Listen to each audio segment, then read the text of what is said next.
el martes en el aquelarre matemático. Pues en esta ocasión, Jair Valeriano, que es de la UNAM, nos va a platicar sobre epidemia de dendroides selectives. Adelante. Gracias.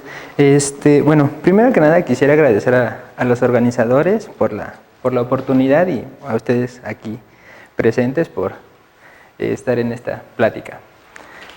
Bueno, entonces antes de hablar sobre dendroides selectibles, vamos a dar unas pequeñas definiciones pues para irnos adentrando.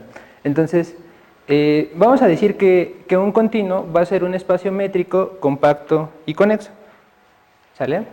Y bueno, algunos ejemplos de continuos pueden ser el intervalo 0,1, la circunferencia, cualquier esfera en Rn, y uno un poquito más elaborado es el cubo de Hilbert. Tal vez no me crean como tanto que es un dendroide, perdón, un continuo, pero la razón de que este sea un continuo es que el producto de espacios compactos es compacto y a su vez con los espacios que son conexos. Entonces, por eso el cubo de Hilbert, que, bueno, déjenme escribirlo, es el producto desde igual a 1 hasta infinito de intervalos, del intervalo cerrado 0,1. Entonces, por esa parte vamos a entender al cubo de Hilbert, ¿sale? Entonces, pues estos son compactos, conexos, y el producto de compactos y conexos resulta ser conexo y compacto, ¿no? Entonces, por eso es un continuo, ¿sale? Bueno, ahora para poder definir nosotros una selección necesitamos definir lo que es un hiperespacio, y para nuestros fines vamos a definir lo que es el hiperespacio de subcontinuos ya de un continuo dado, ¿ok? Entonces, vamos a definir el hiperespacio como C de X, la colección de todos los subcontinuos de X, tales que este subconjunto A es cerrado y es conexo. Entonces, este subconjunto A, al ser un subconjunto de X que ya sabemos que es compacto, resulta ser compacto. Entonces, ya no es necesario pedir la compacidad. Bueno, entonces vamos a ver unos ejemplos rápidos de cómo se pueden pensar a los hiperespacios. Y bueno, entonces, para ver quién es el hiperespacio de subcontinuos del intervalo 0,1, lo que vamos a hacer es lo siguiente. Entonces, si nosotros nos fijamos en un subcontinuo del intervalo 0,1, ¿cuáles son nuestras posibilidades? Bueno, pues tiene que ser cerrado y tiene que ser conexo. Entonces, las únicas posibilidades son subintervalos de la forma A, B, donde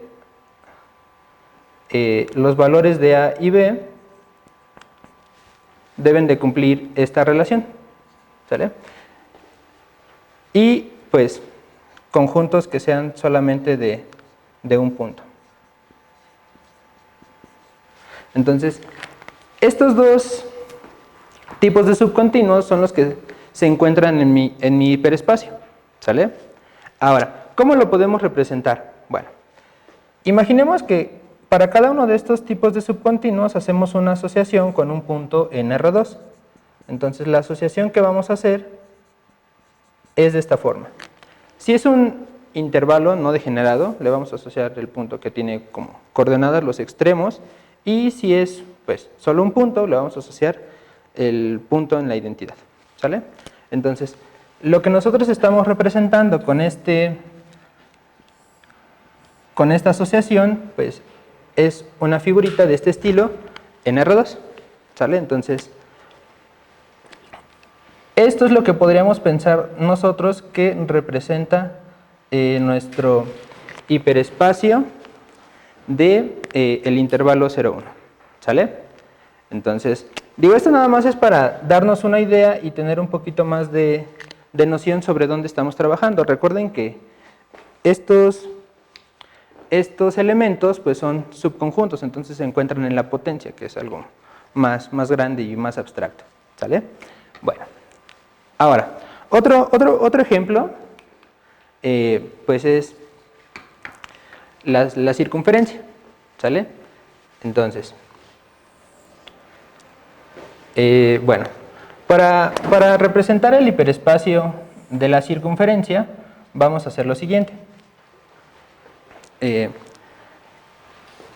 Pues, de igual manera, pensando en quiénes son los tipos de subcontinuos que tenemos en la circunferencia, van a resultar ser subarcos, que son cerrados y de igual manera unitarios, ¿no? Conjuntos de un solo punto. Entonces, pues aquí la asociación, bueno, ya no es tan clara como aquí, pero vamos a hacerlo de la siguiente manera. Lo que sí podemos hacer, ya que definimos esto, es fijarnos en cuál es la longitud. Vamos a pensar que este es mi subarco A, entonces vamos a pensar en cuál es la longitud del intervalo A y lo que le vamos a llamar el punto medio, ¿sale? ¿Cómo lo vamos a medir? Pues bueno, nosotros tenemos aquí pues un ángulo, entonces lo que vamos a hacer es buscar el punto que se encuentre justamente a la mitad de este ángulo, ¿sale? Entonces, con esa asociación es con la que nosotros vamos a trabajar, ¿sale? Ahora, ¿cómo lo vamos a representar? Bueno, entonces, dado un subcontinuo,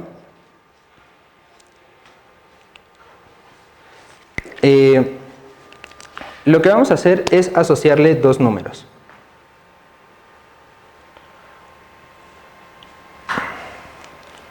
Uno que va a ser el ángulo, este ángulo MA que le estoy llamando, y otro número va a ser este de aquí.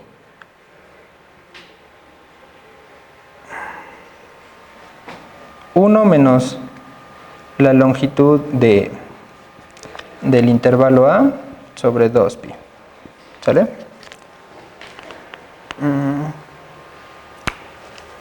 Ok, entonces, ¿qué estoy haciendo con esto? A ver, entonces, déjenme pintar aquí otra vez una circunferencia. Entonces, cuando, digamos, si nuestro subarco de este lado tiene longitud muy pequeña, pues este valor es un poquito grande, ¿no? Entonces, al dividirlo entre este valor, lo que nosotros estamos haciendo es tener una distancia muy cercana a lo que sería como el radio de esta circunferencia. Entonces eso no me determinaría por completo un punto en R2, ¿sale?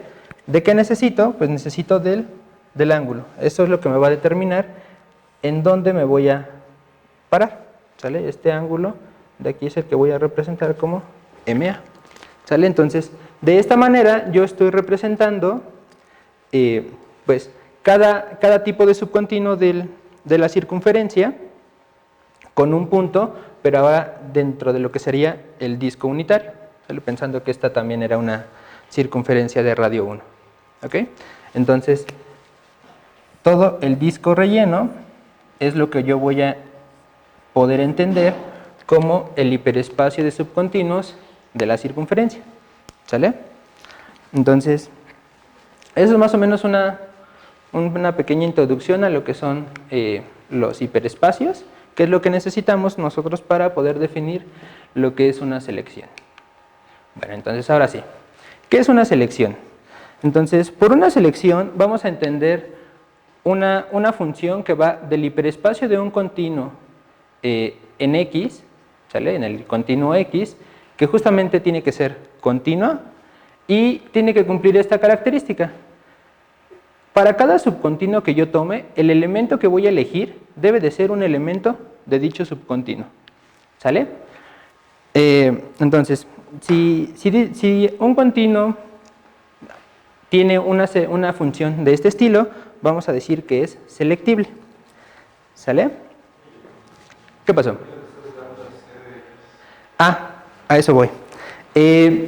Bueno, entonces para poder trabajar nosotros con una función continua, pues necesitamos definir lo que es pues, una métrica, ¿no? Entonces, la métrica que vamos nosotros a utilizar se llama métrica de Hausdorff. Entonces, a ver.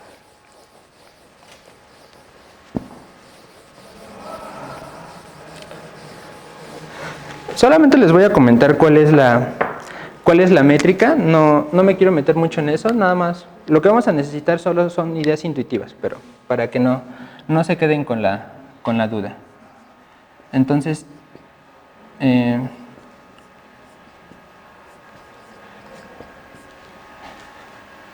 si A y B son subcontinuos de X, entonces la distancia de A a B lo vamos a entender de la siguiente manera.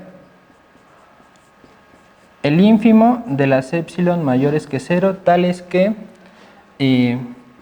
A se queda contenido en la nube de radio épsilon con centro en B y viceversa. B se queda contenido en la nube de radio épsilon con centro en A.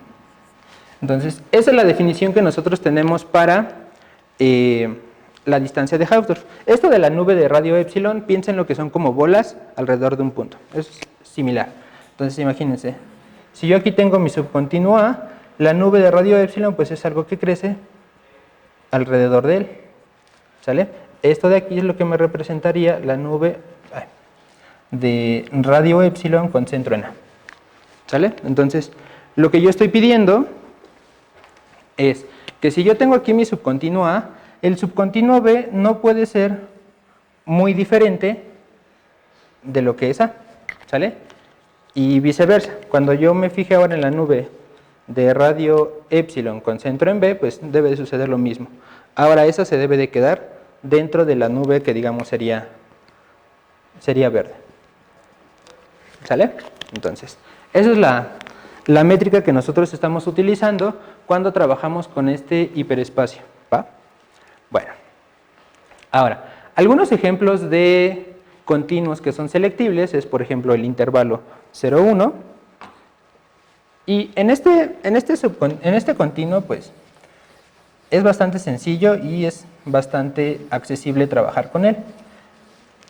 Entonces, una pequeña, bueno, una selección para este subcontinuo puede ser la siguiente. Ya habíamos analizado cuáles eran los tipos de subcontinuos, ¿cierto? Dijimos que eran subintervalos y unitarios. Entonces, para el caso de los unitarios no tengo mucho chance, solamente le tengo que elegir el punto, ¿cierto? El problema, digamos, estaría en ver a quién elegir cuando tenemos un subintervalo. ¿Sale? Entonces, si yo tengo un intervalo ahí, pues, la primera condición que debe de cumplir es que debe de ser un elemento del subcontinuo, ¿cierto? Entonces, pues por ahorita vamos a pensar que agarramos el punto medio, ¿sale?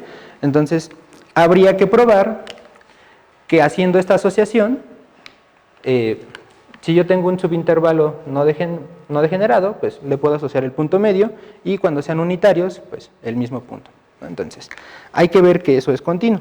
Ahora, ¿cuál sería la noción de continuidad bajo estas condiciones? Pues que si yo tengo esos dos subcontinuos que están cerca, las selecciones que son las imágenes también deben de ser dos elementos que estén cerca, ¿cierto? Entonces, ¿cómo podrían representar ustedes dos elementos de C del intervalo? Por ejemplo, pensemos en un intervalo AB y pensemos en un intervalo C, D. Entonces, así como están dibujados, pues están relativamente cercanos, ¿cierto? Entonces, si yo me fijo en el punto medio del primer intervalo y me fijo en el punto medio del siguiente intervalo, pues la distancia que hay entre ellos tampoco es mucha, ¿cierto? Entonces, están cercanos y esa es la noción que yo necesito. Si yo tengo dos cosas cercanas en C de X, en este caso C del intervalo, que serían estos dos, pues sus imágenes, que serían estos dos puntos, también estén cercanos, ¿cierto? Esa es la noción, digamos, intuitiva de continuidad, ¿no? Ok. Entonces, de esa manera, ustedes podrían ver que el intervalo 0, 1 sí admite selecciones, entonces es selectible, ¿va? Bueno, otro ejemplo es lo que le llamamos el abanico armónico. Y el abanico armónico es este de aquí, ¿sale? En ese caso ya parecería un poquito más complicado poder dar una selección, ¿cierto? Ya, pues, por ejemplo, aquí son segmentos que tienen pendiente 1 entre n, y estos segmentos pues van convergiendo a este segmento horizontal, ¿sale? Entonces, en ese caso, ¿cómo podrían ustedes dar una selección? Pues una manera podría ser igual analizar qué tipos de subcontinuos tenemos en este caso. Entonces, pues ya sabemos que con subcontinuos de un solo elemento, pues sí hay, ¿no? Son los unitarios. Ahora, ¿qué es lo que sucede? Pues para los demás subcontinuos tenemos un poquito más de libertad, pero vamos a tratar de separarlo en dos casos. ¿Cuáles van a ser esos dos casos? Vamos a llamarle a este vértice B. Entonces, el primer caso es si el vértice B está en el subcontinuo A, ¿sale? Entonces, si está en el subcontinuo A, pues de alguna manera sería, no sé cómo, pero seguramente digamos que tendría alguna forma parecida a lo que era el subcontinuo original, ¿cierto? Y pues el otro caso es que no esté. Entonces, ¿qué pasa en ese caso? Si no está en A, ¿qué significa? Pues bueno, no tiene al punto. Ahora, recuerden que son subcontinuos, tienen que ser compactos y conexos, ¿sale? Entonces, si tiene que ser conexo, solamente tiene chance de estar en una de las patitas. Entonces, digamos, sería como una copia de un intervalo, ¿ok? Entonces, ya que tenemos analizado cómo son los subcontinuos de este abanico armónico, lo que vamos a hacer es lo siguiente. Nuestra selección va a ser lo siguiente. Entonces, cuando sean unitarios, les vamos a asociar el mismo punto. Si el subcontinuo tenía esta propiedad de tener al vértice, le vamos a asociar el mismo vértice, y si no lo tiene, le vamos a asociar el punto que esté más cercano a dicho vértice. Entonces, tomarlo más cercano automáticamente me ayudaría para la continuidad, ¿cierto? Entonces, bueno, entonces si B está en A, digamos que S de A sería B, y si no está, S de A sería P, donde vamos a entender a P por el punto más cercano, ¿ok? A este vértice, bueno, este punto de aquí, ¿sale? Entonces, de esa manera ustedes podrían dar una selección para el abanico armónico, y lo que habría que ver, pues, es que es continua, ¿sale? La continuidad tampoco es muy difícil checarla, pues igual, más o menos habría que analizarlo por casos, ¿sale? Vamos a analizar nada más alguno de ellos para no tomar tanto tiempo. Entonces, por ejemplo, si el elemento que yo voy a tomar para checar la continuidad es uno de este estilo, donde el vértice está dentro de A, pues imagínense que tenemos ahora una sucesión que converge a este A, donde aquí estamos suponiendo que el vértice es un elemento, ¿sale? Entonces, pues, si esta sucesión converge al subcontinuo A, ya con esta métrica que tenemos acá, entonces, ¿qué debería de pasar? Pues en algún momento, los elementos de esta sucesión se deberían de parecer a lo que es A, ¿cierto? Entonces, si se deben de parecer, en algún momento deben de empezar a tener todos estos elementos de aquí al vértice B, ¿cierto? Entonces, cuando yo me fije en quiénes son los elementos S de AN, es decir, quiénes son las selecciones de cada elemento de la sucesión, pues a partir de algún momento ya les estoy asociando el vértice B, ¿cierto? ¿Y quién es la selección de A? Pues como sabíamos que tenía al vértice, era el mismo vértice, entonces la sucesión de imágenes de la sucesión AN sí converge al elemento S de A, ¿ok? Y bueno, similarmente se puede hacer con los demás, ¿sale? Bien, bueno, ok, entonces ahora vamos a ver algunas definiciones que vamos a necesitar para poder continuar. Entonces, vamos a decir que un espacio X es arcoconexo si para cualesquiera dos puntos yo puedo encontrar una función continua e inyectiva, de tal manera que la imagen del primer punto, entonces, imaginemos que aquí tenemos nuestro espacio X. Este no necesariamente tiene por qué ser un continuo, pero bueno. Entonces, tomamos dos puntos, digamos, tomamos un punto P, un punto Q, y lo que yo necesito es una función continua e inyectiva del intervalo 0, 1 en X, de tal manera que alfa de 0 sea P y alfa de 1 sea Q. Entonces, lo que yo estoy tratando de hacer es construir aquí como una trayectoria que no tenga intersecciones, ¿sale? Y por esto es lo que vamos a entender un arco entre P y Q, ¿sale? Se le llama arco porque pues, es homeomorfo, es parecido a lo que sería un intervalo, ¿no? Lo único que tienen que hacer pues, es tirarlo, ¿sale? Entonces, si para cualesquiera dos puntos de un espacio X se cumple eso, vamos a decir que el espacio es arcoconexo, ¿sale? Ahora, la siguiente definición es la de unicoherencia, bueno, hereditariamente unicoherente. Entonces, un continuo va a ser hereditariamente unicoherente si para cualesquiera dos subcontinuos tenemos que, si la intersección es no vacía, entonces dicha intersección resulta ser conexa. Bueno.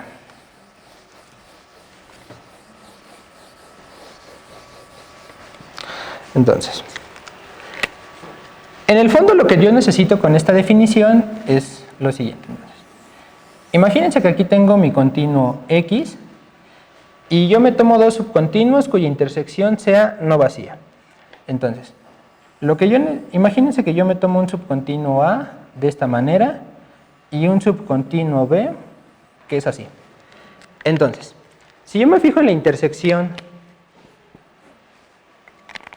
de A y B, pues la intersección resulta ser esto. ¿Sale? Pero ¿qué pasa ahí? Pues la intersección ya no me quedó conexa. ¿Sale? Entonces, digamos, este espacio no sería hereditariamente unicoherente. ¿Sale? Ahora, pues ejemplos de estas definiciones. Bueno, ahorita vemos unos ejemplos. Entonces, ahora sí. Vamos a definir lo que es un dendroide. ¿Sale? Entonces, por un dendroide vamos a entender un continuo que es hereditariamente unicoherente y arcoconexo. Es decir, cualesquiera dos puntos se pueden unir por un arco y la intersección de subcontinuos, que sea no vacía, me resulta ser otra vez conexa. Entonces, ¿en qué se traduce que la intersección resulte ser conexa? Pues estamos intersectando subcontinuos, son compactos, y la intersección de compactos sí resulta ser compacto. Y si le pedimos aparte que esa intersección sea conexa, pues resulta ser un subcontinuo. Entonces, lo que estoy pidiendo aquí con que sea hereditariamente unicoherente es que intersección de subcontinuos resulte ser un subcontinuo de nuevo. ¿Sale? Bueno, entonces, ejemplos de dendroides. El abanico armónico, el que vimos aquí, ¿sale? Ahorita lo analizamos. Y, por ejemplo, en el caso de gráficas, los árboles también resultan ser dendroides. ¿Sale? Entonces, a ver, vamos a... ¿Qué le pasó a esto?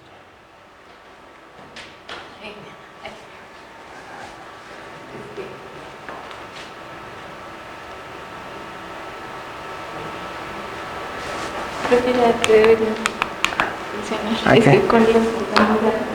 Ok. Ah, ok, perdón. Bueno, entonces, de nueva cuenta, analizando este continuo,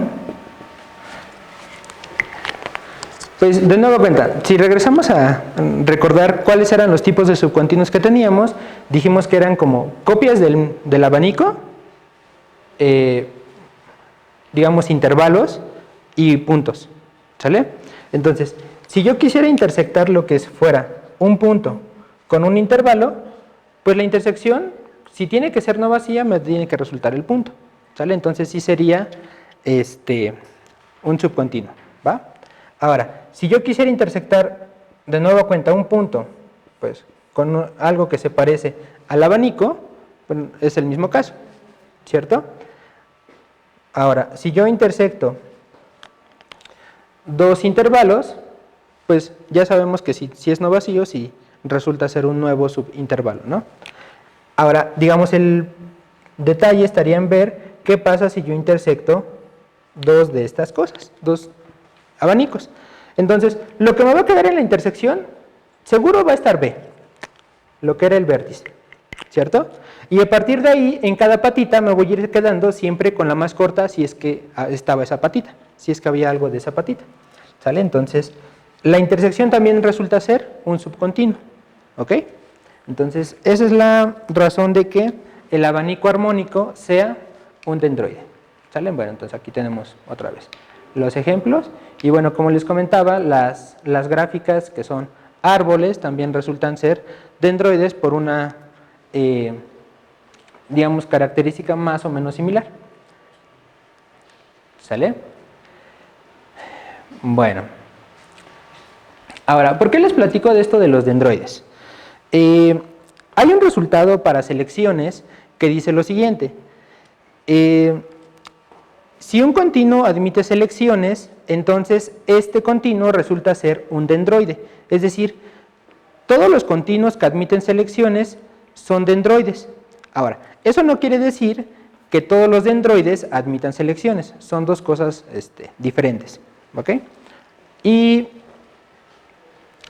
digamos, un ejemplo muy sencillo con lo que tenemos de un dendroide que no sea selectible es el siguiente.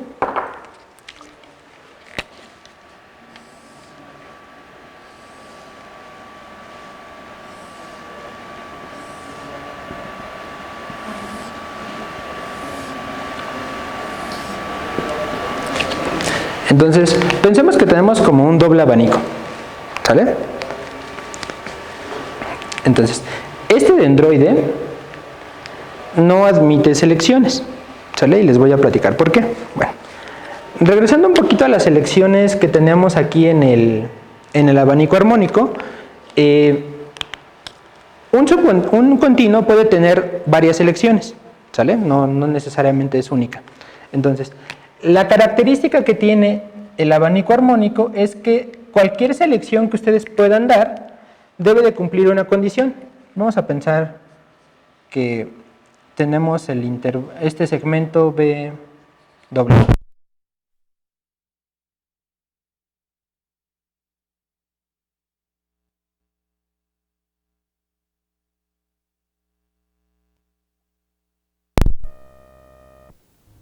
El abanico armónico, ¿sale?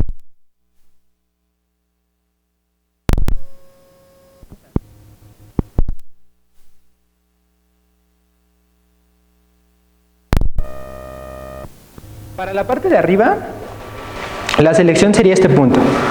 Y para la parte de abajo sería este. Entonces, para el mismo segmento le estarían asociando a la vez dos puntos, ¿cierto? Entonces, pues no tendría sentido definir una función con esas características. Bueno, ahora, ¿a qué me refiero con esto de la motivación del problema? Bueno, dentro de mi trabajo de tesis, pues estuve analizando selecciones. Y las selecciones, pues me apareció por ahí ese dendroide, que si ustedes lo analizan tantito, pues ustedes dirían, bueno, estas estas patitas convergen a este punto de aquí, ¿sale? Entonces,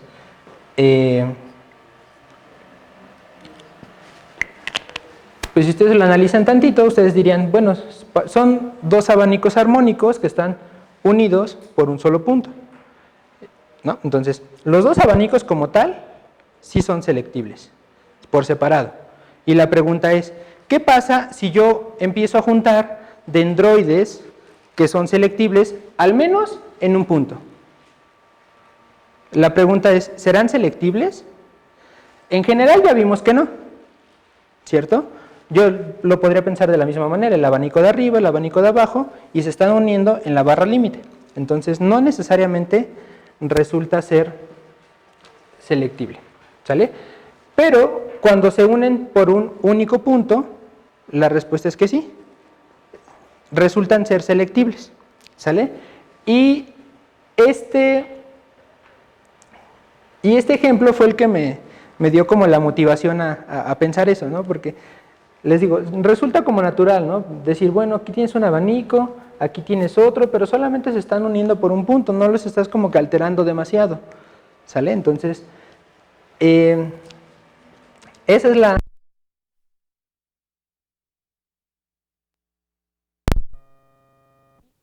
llegar a esta conclusión. Entonces, ese teorema, bueno, no es como tal un teorema, bueno, sí, pero... bueno, entonces, el teorema dice, si X es un dendroide y yo puedo encontrar dos subcontinuos Y y Z que son selectibles, de tal manera que la unión me resulta X y la intersección solamente es un punto para algún punto en el dendroide, entonces X también resulta ser selectible, ¿sale?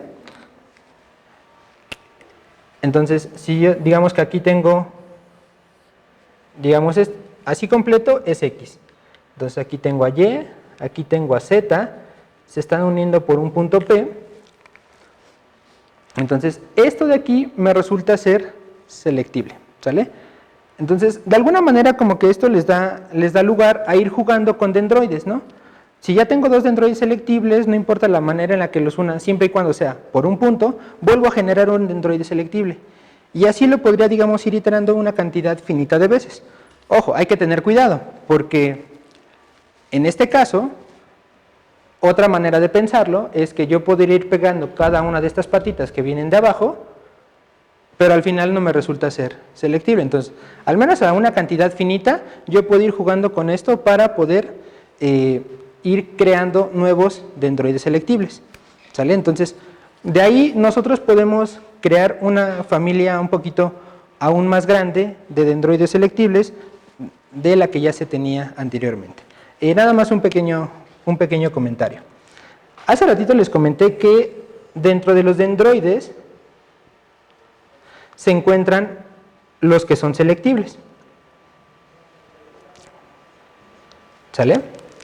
Entonces, digamos, si yo pensara en este dendroide, pues tal vez ese dendroide andaría aquí afuera. Y bueno, una de las, digamos, de los problemas abiertos que existe dentro de esta área es poder caracterizar a todos los dendroides que son selectibles, ¿sale? Entonces, sabemos que deben de ser dendroides. Entonces, dentro de los dendroides es donde solamente tenemos que buscar, y hay otra, digamos, otra proposición que nos dice, bueno, ya no me dio tiempo de definir eso, pero hay una cosa que también se llaman dendroides suaves, y esa proposición nos dice que todo dendroide suave es selectible, es decir, admite una selección. Entonces, digamos que a los dendroides que son selectibles los tenemos acotados por los que son suaves y pues por los dendroides nada más, ¿sale? Pero bueno, la idea principal de esta plática era poderles presentar este teorema que nos da lugar a seguir creando una familia aún más grande de dendroides selectibles, e incluso nos da un criterio para poder decidir si un dendroide es selectible o no. ¿De qué manera? Pues encontrando dos subcontinuos que cumplan esta característica, ¿sale? Bueno, pues eso sería todo. Gracias.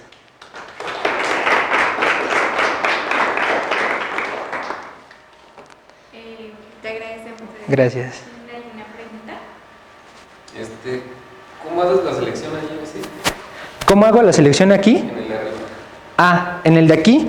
Lo que hay que hacer es fijarse en los promedios. Bueno, más o menos hay que ir promediando. Primero, tú puedes pensar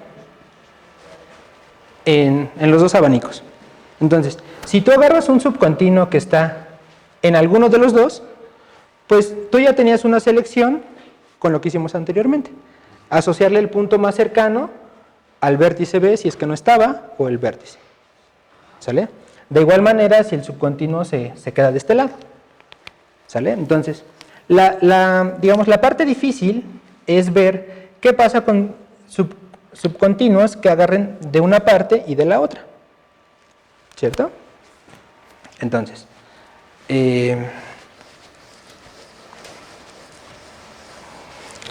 más o menos la idea es la siguiente. Entonces ahora lo que nos va a interesar es ver subcontinuos que tengan a este punto Z. ¿Sale? Eso es digamos lo importante. Entonces, si Z está en A, donde A va a ser un subcontinuo, ¿qué puede pasar? Pues yo voy a tomar, digamos, bueno, ¿cómo le voy a asociar? Bueno, ahora vamos a pensar que este de aquí va a ser el punto menos 1,0 y el 1,0 y pues bueno, este es el origen. Entonces, desde que tú agarras un subcontinuo que esté solamente en el segmento de B a P, ya tienes problemas para definir una selección, porque si tiene a Z se puede pasar, ya sea de un lado hacia el otro. Entonces, digamos, aquí está Z y aquí tienes la parte que está dentro de X1 y la parte que está dentro de X2. Entonces, lo que haces para dar una selección es tomar pues el valor X, el valor Y y tomar la resta. Bueno, en este caso la suma, porque este ya es negativo, ¿no? Entonces, al tomar esta suma, pues te da un punto, digamos, por aquí, ¿cierto? Sí queda por delante de X, por atrás de Y, entonces se queda dentro de este segmento, ¿sale? Y este punto es el que le vas a asociar a la selección, ¿sale? Al menos a este subcontinuo que tú agarraste aquí. Ahora, hacia arriba no puede tener cosas porque debe de ser conexo, ¿cierto? Entonces, entonces,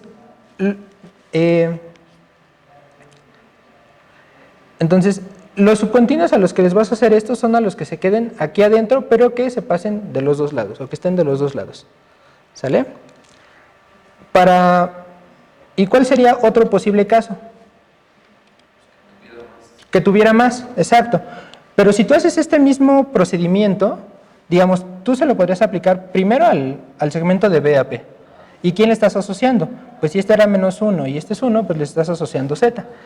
Y no importa qué le pongas hacia arriba. Al tú fijarte solamente en estos dos, siempre le estás asociando este. ¿Sale? Entonces, de esa manera se construye la selección. Bueno, hay que hacerlo un poquito más detallado, pero esas es como las ideas claves para poder dar la selección. ¿Ok? ¿Alguna otra pregunta? Ajá. Para los subcontinuos, o sea, se sabe que, o se puede demostrar para dos. Mi pregunta es si se puede demostrar para más de dos subcontinuos, o sea, para un número finito. ¿Para un número finito? Que la unión de todos sea el dendroide y su intersección sea solamente un punto. Es que,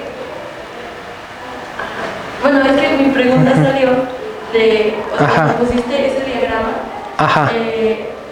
que si igual se cumplía si en vez de que se unieran por Z, se unieran por el vértice, o sea, que tuvieran el mismo vértice.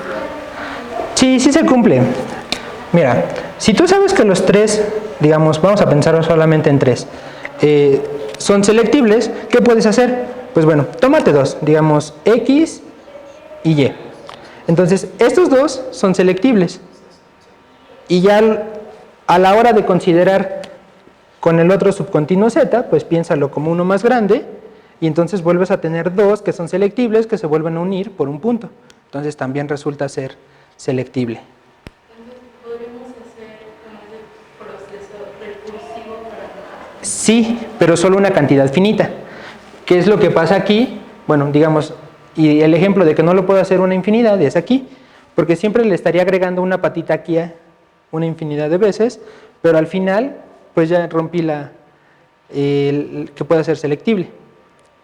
¿Sale? Entonces hay que también tener cuidado con eso. Por nada. ¿Alguna otra pregunta? ¿No? Bueno, gracias. Si no hay más preguntas, gracias por tu nuevo Gracias.